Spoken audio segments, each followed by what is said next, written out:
Muy bien, pues buenos días. Buenos días. ¿Cómo estamos, Eduardo? ¿Qué tal? Buen día. Buenos Okay. días. Miguel, Eder, Paco, estamos aquí. Jacobo, ¿cómo estamos? Tal gusto en verte. Bien,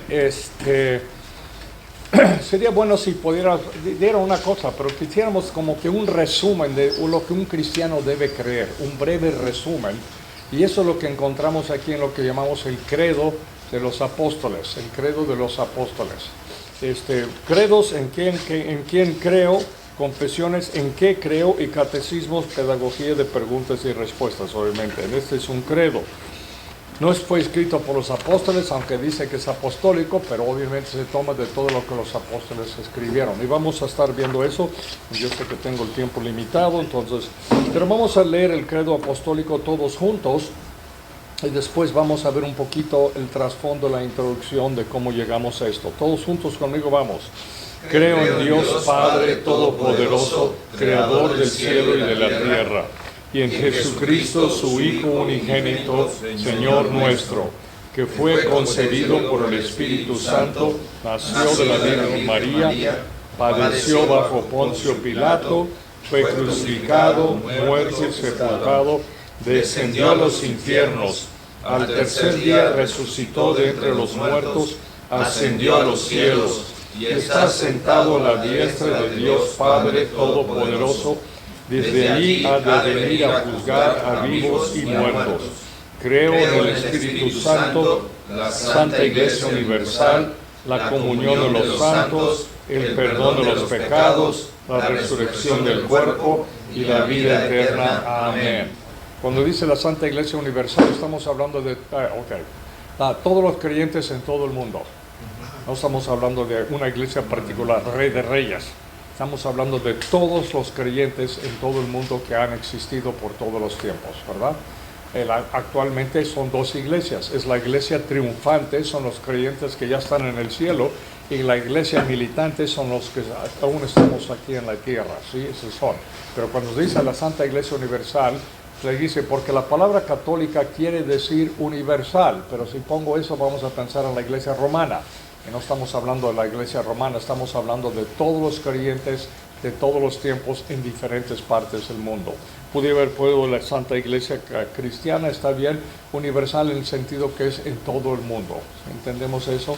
Sí. Puede ser igualmente la Santa Iglesia Cristiana. ¿Estamos bien? Cristo dice, yo me voy, yo les mando el Consolador. El Espíritu Santo es el representante de Cristo aquí en la tierra, es el que nos acompaña, nos corrige, nos redarguye, nos anima, nos consuela, nos lleva la palabra, nos llama al arrepentimiento, nos acompaña hasta que lleguemos a la presencia del Señor. Es el Consolador el que nos acompaña. Sí. ¿Estamos bien? Gracias. Ok, vamos a ir leyendo un poquito aquí porque tengo bastante material aquí y sí quiero vamos a leerlo para hacerlo y comenzamos aquí. Por la venida del Espíritu Santo, los 4 evangelistas y los apóstoles, mediante inspiración divina, afirmándose, ellos tenían, aparte de la inspiración del Espíritu Santo, ¿cuáles eran los recursos que ellos usaron para escribir el Nuevo Testamento? ¿Qué eran? ¿Qué dice ahí? La ley, ¿qué? Las profecías y los salmos. Es decir, los apóstoles estaban muy preparados, sí conocían la ley. Cuando estamos hablando de la ley, estamos hablando de la Torah, los primeros 5 mandamientos, ¿verdad? 5 libros de la Biblia. Las profecías y los salmos, eso fue la fuente de información que tenían. Eso es ¿cuál es la Biblia que Jesucristo estudió, conoció? El Antiguo Testamento, eso es lo que él conoció. Que lo que José fue muy importante en la vida de Jesucristo. María sí le dio a luz, sí le dio de comer y todo el asunto, pero ¿quién instruyó a Jesucristo? José. José es el que instruyó a Jesucristo. Él enseñó las Escrituras, él enseñó qué es ser un hombre de Dios, porque vamos a pensar, bueno, Jesús nada más era divino y no necesitaba de un padre humano. Sí necesitaba de un padre humano, y el rol de José era muy importante en la vida de Jesús. Incluso el papel de José era más importante en la vida de Jesús que de María. ¿Me entiendes? María sí le dio a luz, hace lo que mamás hacen, pero ¿quién instruye a los hijos? Es el papá. Y ese fue el rol de José. Él instruyó a Jesús. en las Sagradas Escrituras quién era el pueblo de Dios, cuál es la historia de Dios. Jesús no lo aprendió por ósmosis, nada más por ser el Hijo de Dios. Tuvo que pasar todo eso. Sabemos que no inició su ministerio hasta los 30 años de edad. Obviamente los primeros años no sabemos, por lo menos sabemos que José estaba vivo en los primeros 12 años de Jesús. Entonces hubo mucha instrucción en ese tiempo. Entonces José es el que enseñó a Jesús las Sagradas Escrituras. ¿Ok? Noten eso, dice que los evangelios para el mundo y las epístolas para la iglesia. ¿Vieron eso? Es interesante, ¿verdad? Cuando estamos hablando de los evangelios para el mundo, estamos hablando de cuáles evangelios. Marcos, Lucas y Juan. Presentan la persona de Jesucristo y su historia. Pero todo lo demás del Nuevo Testamento fue escrito ¿para qué? Para la iglesia, para los creyentes. Son cartas a los creyentes, Corintios, Filipenses, Efesios, Colosenses, todo eso fue escrito para la iglesia. Los evangelios para el mundo, pero las epístolas para las cartas para la iglesia. ¿Entendemos eso? Bien. Ahora, tenemos que entender que en los primeros siglos, primeramente la Biblia no estaba impresa, la Biblia, y se podía distribuir. Entonces la gente, además de eso, la mayor parte de la gente no sabía leer. Entonces no tienen libros, no tienen Biblias a mano y la gente no sabe leer. Entonces, ¿cómo van a saber de las Sagradas Escrituras? ¿Cómo van a saber qué es lo que creo? Oralmente, por predicaciones, pero también aprendiendo algo como esto. Yo lo sé, esto es lo que yo creo. Y se repetía probablemente en muchas iglesias casi cada domingo, ¿verdad? Se repetía, ¿en qué crees?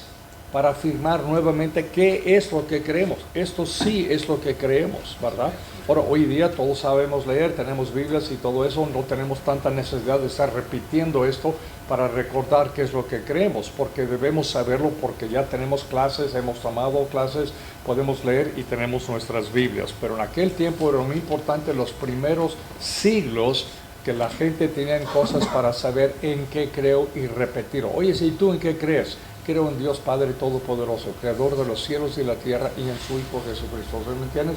Eso es lo que creo. Y es un buen resumen de lo que nosotros creemos para resumirlo. Lees. Juan 1:1-5. En el principio era el Verbo, y el Verbo era con Dios, y el Verbo era Dios. Este era en el principio con Dios. Todas las cosas por Él fueron hechas, y sin Él nada de lo que ha sido hecho fue hecho. En Él estaba la vida, y la vida era la luz de los hombres. La luz en las tinieblas resplandece, y las tinieblas no prevalecieron contra ella. Bien, a ver, ¿qué dice este pasaje? ¿Recuerdas que dije los evangelios fueron escritos para el mundo? Cuando Juan y todos los demás están escribiendo los evangelios, es para todo el mundo. Las cartas de los apóstoles fueron para la iglesia, pero aquí estamos para el mundo. ¿Cuál era el pensamiento griego en aquellos tiempos en cuanto a Dios o cualquier otra cosa? ¿Cuál era el pensamiento griego? ¿Saben algo acerca de eso? Logos. Aparte el asunto era que si el Dios era tan puro que no podía tener contacto con un mundo pecaminoso, incluso que nuestro cuerpo era muy pecaminoso, el cuerpo no se podía salvar, así que dele rienda suelta al cuerpo. Puedes drogarte, acostarte con quien quieres o lo que fuera, porque el cuerpo de por sí es pecaminoso, ¿verdad? Alma es lo que queremos salvar, alma pura. Dios es tan puro, entonces nadie puede acercarse a Dios. Tiene que tener un emisario para que llegara a nosotros. Y ese emisario era como un intermedio, un mediador entre Dios y los hombres, el Logos. Ese es el pensamiento griego, pero Juan está diciendo no. Dios se encarnó y sí vino, y sí tomó un cuerpo, y sí habitó entre nosotros, y vino aquí a este mundo. Entonces, y esa es la persona de Jesucristo. Entonces, el verbo se refiere ¿a quién? A Jesucristo. El verbo, el principio era el verbo. Desde el principio siempre el verbo. El verbo era con Dios, ¿es cierto? ¿Qué? ¿Y el verbo qué? Era Dios, es Dios. Ahora, si tú lees la Biblia del Nuevo Mundo, creo que se llama Nuevo Mundo, que son los testigos de Jehová, que es usualmente una pasta verde, este versículo va a decir, el verbo era con Dios y el verbo era un Dios, y de minúscula, porque están cambiando, que no reconocen la divinidad de Jesucristo, ni que fue eterno. Es decir, es un cambio, pero claro, no pueden cambiar todo en el Nuevo Testamento, negando la divinidad de Jesucristo, entonces, pero lo hacen aquí. Este era en el principio, ¿qué dice? Está estableciendo la divinidad de Jesucristo, su eternidad, en el principio con Dios. Ahora, Juan está diciendo esto al mero principio del Evangelio, lo está anunciando al mundo. ¿Quién es Jesucristo? Lo está anunciando al mundo. Todas las cosas por Él fueron hechas. Y sin Él nada de lo que ha sido fue hecho. En Él estaba la vida, y la vida era, ¿qué dice qué? La luz de los hombres. Y Juan habla mucho de la luz en su Evangelio. Es uno de los temas principales en el Evangelio de San Juan, es luz. Es la luz. Jesús dijo, yo soy la luz del mundo, lo veremos. La luz en las tinieblas resplandece y las tinieblas no prevalecieron. Entonces, esto es como Juan comienza su Evangelio, lo está escribiendo al mundo. Jesucristo ha existido por todo el tiempo y está estableciendo la divinidad y la eternidad de la persona de Jesucristo, porque personas lo van a negar y van a decir que no es. Aquí lo está haciendo y lo encontramos en el credo de los apóstoles, ¿cierto? Estamos afirmando eso. Si hay algo que tiene que ver, es la persona de Jesucristo, es la piedra de tropiezo para todos. Todo el mundo cree en Dios, ¿sí? Tú crees en Dios. Pero el momento que comienzas a hablar de Jesucristo, ahí cambia el asunto. Ahí cambia el asunto. Porque Dios para todos puede ser el Dios que tú inventas. Todos tienen un Dios. Pero el momento que hablas de Jesucristo, se define claramente quién es. Es Jesucristo. Cuando estamos hablando de qué Dios, Pablo dice, cuando él escribe el Dios, en muchos casos Pablo dice, porque está escribiendo un mundo donde hay muchos dioses, dice, el Dios y Padre de quién? De nuestro Señor. ¿Está hablando de qué Dios? El Dios que es Padre de nuestro Señor Jesucristo, porque habían muchos dioses. Entonces la persona clave en todo esto es Jesucristo. Cuando ustedes ven el credo de los apóstoles, no está hablando mucho definiendo de Dios Padre, todopoderoso creador, y después la mayor parte del credo tiene que ver con la persona de Jesucristo. Jesucristo es clave y todos lo quieren negar. Si las personas vas a hacer una oración ecuménica, no mencionas a Jesucristo, mencionas a Dios y todas esas cosas hoy día, ¿verdad? Dios grande, ¿verdad? El sol brilla sobre todas las personas, pero el momento que mencionas a Cristo, ahí ese es un parteaguas. Es el parteaguas. Y Juan aquí lo define desde el mero principio, quién es la persona. Cuando tú le vas a animar a una persona a leer la Biblia, que no sabe leer la Biblia, ¿dónde debe comenzar? No comienzas en Génesis. ¿Comienzas dónde? Juan. Comienza leyendo el Evangelio de Juan. Es para el mundo y el propósito de Juan es presentar a Cristo como el Hijo de Dios. El Evangelio de Juan lo hace claramente. Seguimos leyendo, Eder. Juan 1, 9 a 10. Aquella luz verdadera que alumbra a todo hombre venía a este mundo. En el mundo estaba y el mundo por él fue hecho, pero el mundo no le conoció. Ok, el mundo, todo el mundo fue hecho por él, ¿me entiendes? Afirmando quién es la persona de Jesucristo, continuamente es Jesucristo. Sigues, Juan 1:18. A Dios nadie le vio jamás, el unigénito Hijo, que está en el seno del Padre, Él lo ha dado a conocer. Ok, en otra ocasión Jesús dice, el que me ha visto a mí, ¿qué? ¿Ha visto a quién? Ha visto al Padre. Cuando le preguntaron a Jesús, que tenía esta discusión fuerte con los judíos, Jesús dice, antes de Abraham, ¿qué dijo? Yo soy. Y cuando dice yo soy, eso es lo que Yahweh quiere decir. Cuando Moisés, Dios se revela a Moisés en el Antiguo Testamento, en Éxodo capítulo 2, Éxodo capítulo 3, le dice, ¿quién eres? Yo soy.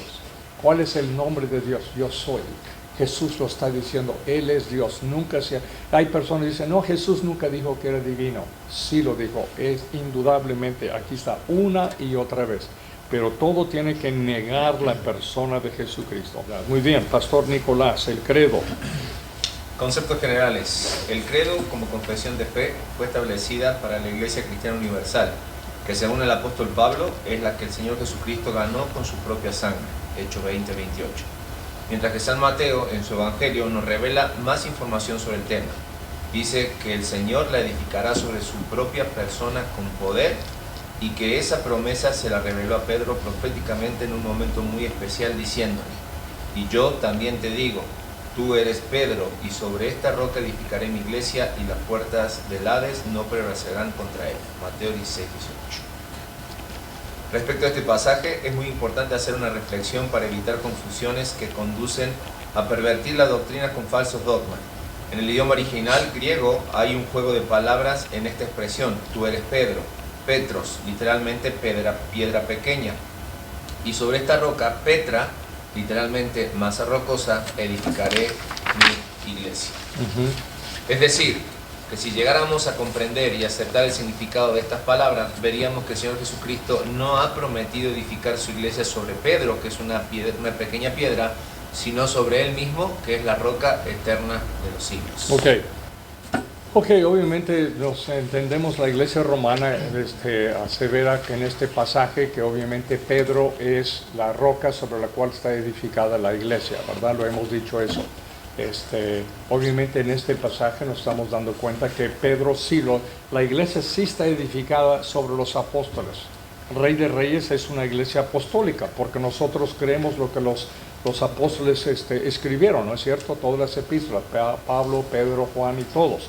Pero no está la iglesia edificada sobre Pedro mismo. Sí fue vocero de los discípulos, no hay ninguna duda, pero en ninguna parte del Nuevo Testamento vemos que los apóstoles están dando una posición de liderazgo a Pedro. Si alguien fue más destacado de todos los apóstoles, ¿quién fue?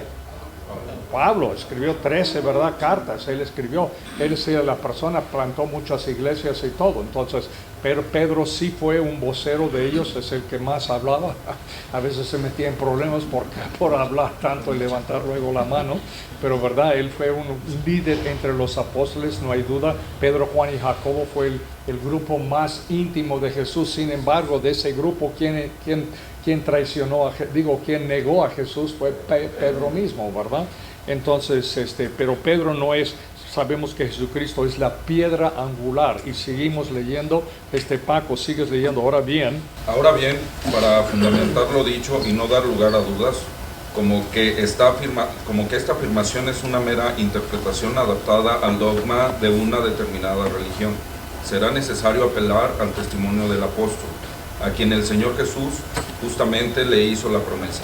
De manera que será Pedro el testigo más indicado para declarar esta verdad. Pedro reafirma que la roca o Petra, donde está fundada la iglesia del Señor Jesucristo, nada tiene que ver con ninguna religión, denominación o secta cristiana, sino con la iglesia espiritual de sus santos, que en el presente una de sus partes ya está en el cielo y la otra todavía está en la tierra cumpliendo su ministerio hasta que sea completada. Estamos hablando de la iglesia triunfante y la iglesia militante, los que están allá en el cielo y los que seguimos aquí militando en la tierra, ¿cierto? Sí. Ahora, en cuanto a qué es lo que Pedro dice en cuanto a lo que Jesús dijo sobre quién está edificada la iglesia, Paco. Dice Pedro, acercándoos al Cristo, piedra viva, desechada ciertamente por los hombres, pero para Dios escogida y preciosa. Vosotros también, como piedras vivas, sed edificados como casa espiritual y sacerdocio santo, para ofrecer sacrificios espirituales aceptables a Dios por medio de Jesucristo, por lo cual también contiene la Escritura. He aquí, pongo en Sión la principal piedra del ángulo, escogida y preciosa, y al que creyere en ella no será avergonzado. Para vosotros, pues, los que creéis, Él es precioso, pero para los que no creen, la piedra que los edificadores desecharon ha venido a ser la cabeza del ángulo, y piedra de tropiezo y roca que hace caer, porque tropiezan en la palabra, siendo desobedientes, a lo cual fueron también destinados. Mas vosotros sois linaje escogido, real sacerdocio, nación santa, pueblo adquirido por Dios, para que anunciéis las virtudes de aquel que os llamó de las tinieblas a su luz admirable. Ok, vamos a meditar un poquito sobre este pasaje. Claro, lo negaron siendo el Hijo de Dios. Exactamente, ok, pero es piedra angular, es la persona de Jesucristo, escogida, preciosa, y el que creyera en ella no será avergonzado. Estamos hablando de Jesucristo. Después, la otra parte de este pasaje dice, para vosotros. Uno está hablando de la persona de Jesucristo, su posición. Ahora dice, para vosotros. Esto viene para nosotros. Los que creéis, Él es precioso. Pero para los que no creen, la piedra que los edificadores desecharon ha venido a ser la cabeza del ángulo. ¿Qué más dice? ¿Y piedra de qué? Tropiezo. Cristo es piedra de tropiezo para personas. Sí. Porque tú no crees en Él, tú mismo te condenas. Juan lo dice en Juan capítulo 3, porque de tal manera, dice, Él no ha venido a condenar, porque ya estamos condenados. Las personas no creen, ya están condenadas. Incluso todos estamos condenados, ¿no es cierto? Sí. Y el rescate es rescatarnos. El ladrón en la cruz ya estaba condenado. Sí. Junto a Jesús, ya estaba condenado. Y Jesús lo rescata ahí mismo. Él es rescatado. Pero aquí, ¿quiénes somos? Dice para vosotros. A ver, platícame. ¿Qué es lo que ven para nosotros? ¿Quiénes somos? Linaje escogido. Linaje escogido. ¿Escogidos antes de la fundación del mundo? Sí. Absolutamente. Por el consejo. Por ese consejo de la eternidad pasada. Ese consejo eterno. Mira, la Santísima Trinidad, Dios Padre, Dios Hijo, Dios Espíritu Santo, es la fuerza del universo. No hay mayor fuerza en todo el universo más que la Trinidad. 3 en 1 y todos a tu favor. ¿Cómo están los 3 a tu favor? ¿Qué ha hecho la Trinidad por uno? Por ti. ¿El Padre qué? ¿De qué? ¿Nos ha qué? Escogido. Nos ha escogido. ¿El Hijo qué?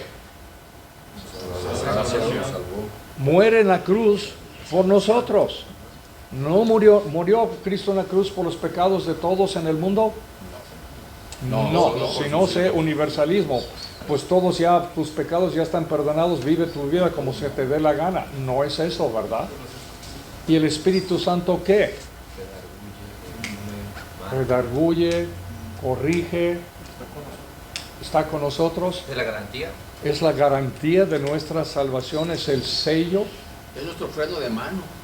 Exactamente, el freno de mano. Sí. ¿Se dan cuenta lo que Dios ha hecho para salvarnos? Toda la fuerza de la Santísima Trinidad a nuestro favor para salvarnos y dirigirnos en esta vida. Somos un caso especial, ¿cierto? Que necesitamos toda la fuerza del universo para nuestra salvación y para nuestra santificación. ¡Wow! Necesitamos la Trinidad. No podemos ser salvos y vivir la vida cristiana sin la Trinidad. Esta es nuestra identidad, linaje escogido. No vayas a despreciar o no cuidar de tu salvación, porque fuiste escogido. Real sacerdocio, ¿qué quiere decir eso? Real sacerdocio. Es un administrador de la gracia. Somos administradores de la gracia, absolutamente. Este es lo que somos. No somos cualquier. Nación santa es el pueblo de Dios, adquirido por Dios. ¿Con qué fin dice? ¿Qué? Conocéis las virtudes. Las virtudes de aquel debe estar con mayúscula, que os llamó de las tinieblas a su luz admirable, que nos llamó. ¿Tú decidiste brincarte de las tinieblas a la luz? No. ¿Por qué no decidiste tú? Porque decidió Dios por mí. Ya me había escogido. ¿Por qué qué? Porque era incapaz. Yo estoy ciego, yo estoy en las tinieblas. Mira, esto es tan claro cuando uno comienza a entender que nosotros fuimos elegidos por Dios, lo comienzas a ver en todas partes de las Escrituras. Cuando tú comienzas a ver, sí es cierto, aquí lo vemos, de aquel que os llamó de las tinieblas a su luz admirable. Pablo habla de Colosenses, que fuimos, ¿qué? Transferidos del mundo de las tinieblas al mundo de su amado Hijo Jesucristo. Esto es una obra de Dios.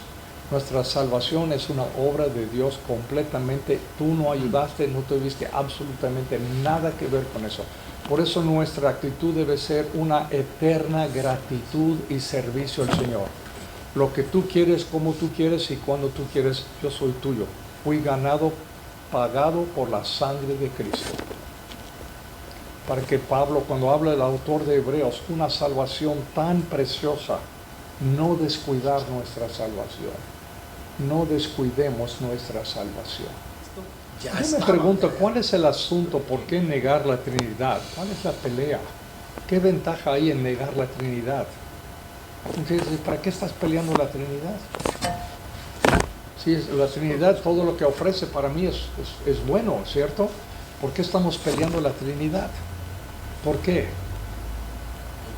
¿Por qué hay en la Trinidad? Es una cuestión doctrinal, ¿verdad? Pero es muy importante, ¿sí?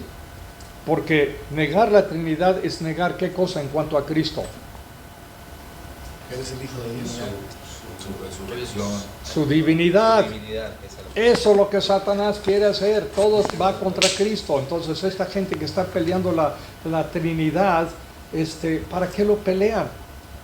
Es porque Satanás está detrás de esto de destronar a Jesucristo, quitar a Cristo de la ecuación. No necesitas a Cristo. Eso es lo que se tiene que hacer. Y quitar su divinidad. Quita su divinidad. ¿Para qué murió en la cruz? No es Dios mismo en cara. Todo se cae. Si Cristo no fue divino, todo se viene para abajo. Seguimos leyendo. Felipe, dijo San Agustín, refiriéndose, lea. Dijo San Agustín refiriéndose a las Sagradas Escrituras. El Nuevo Testamento está escondido en el Antiguo Testamento. Y San Juan Crisóstomo afirmaba, todo principio de nuestra dogma tomó su raíz de arriba, del Señor de los cielos. Con el mismo espíritu que testificaban estos santos de la primitiva iglesia cristiana, confirmaremos nuestra fe como creyentes en Cristo, puntualizando cada artículo del texto original del credo con las Sagradas Escrituras. Dice la Biblia acerca de sí misma, toda la Escritura es inspirada por Dios y útil para enseñar, para redarguir, para corregir, para instruir en justicia, a fin de que todo el hombre de Dios sea perfecto, enteramente preparado para toda buena obra. Segunda de Timoteo 3, 16, 17. Con la escritura en nuestra única autoridad de fe, aceptaremos solamente que ella nos confirme respecto a esta declaración apostólica. Pues bien, el pasaje citado es lo suficientemente explícito para reafirmar nuestra confianza en su autosuficiencia e infalibilidad, pues no solo garantizando su origen divino, sino también su potestad para emitir sus justos e irrevocables juicios, descalificando de toda otra opinión o dogma que la contradiga con argumentos de hombres, sean teólogos o clérigos de la religión que sea. Al respecto se nos advierte, mirad que nadie os engañe por medio de filosofías y huecas sutilezas, según las tradiciones de los hombres, conforme a los rudimientos del mundo y no según Cristo. Muy claro ahí, ¿verdad? Para hoy día. Según filosofías y huecas sutilezas, tradiciones de los hombres conforme a los rudimentos. Eso es lo que está pasando hoy día. Estar firmes en las palabras de Dios. Una cosa que lo van a ver el credo que tiene la Iglesia Romana es acerca de María, Santa Virgen María o Santa María Virgen, no sé exactamente cómo lo tienen. Es otra de las cosas de destronar o quitarle el respeto y la autoridad y la adoración a Jesús, es María. Y es una pena. María no es culpable de esto, es lo que las personas han hecho con la persona de María, que es una intercesora. ¿Necesitamos otra intercesora en el cielo? No, para nada. Entonces, si tú crees que Cristo no cumplió con su deber, si siempre lo ves muerto en una cruz, tú dices, bueno, de veras Cristo no me va a servir. Pero María, como es una mujer, es una madre, ya sabes cómo las madres tratan a sus hijos, aunque se nos desviamos, siempre lo buscan y le dan lo que piden. Entonces vamos a pedir a María. Esto es absurdo, pero eso es lo que tenemos, ¿verdad? Si tú lo vas a pedir permiso, tienes que pedirle permiso a uno de tus papás para salir, a ver si le pides a María, a la mamá, a ver si ella te da permiso. A veces ella más que es más complaciente o más más con los hijos. Cuando nosotros como hijos adultos regresamos a la casa de nuestros padres, dice, voy a la casa de mi ¿quién? Mamá. Usualmente dicen mamá. Mamá porque posiblemente el papá falleció, posiblemente el papá se fue con otra, pero casi siempre decimos a la casa de mi mamá. Es un dicho, ya lo sabemos, ¿verdad que es cierto? Entonces, es esa misma idea. Y verdaderamente, cuando dicen, pues hay que seguir a María, bueno, María en las bodas de Caná, ¿qué dijo María a la gente? Hagan lo que Jesús dijo. Ahí apuntó hacia Jesucristo. Hacen lo que Él dice. Pues sí, hay que hacerle caso. Ella dice, vayan con Cristo, vayan con Jesús. ¿Y María es madre de Jesús? De Jesús. Entonces ella es madre de Dios. Es lógico eso, ¿no? ¿Pero qué?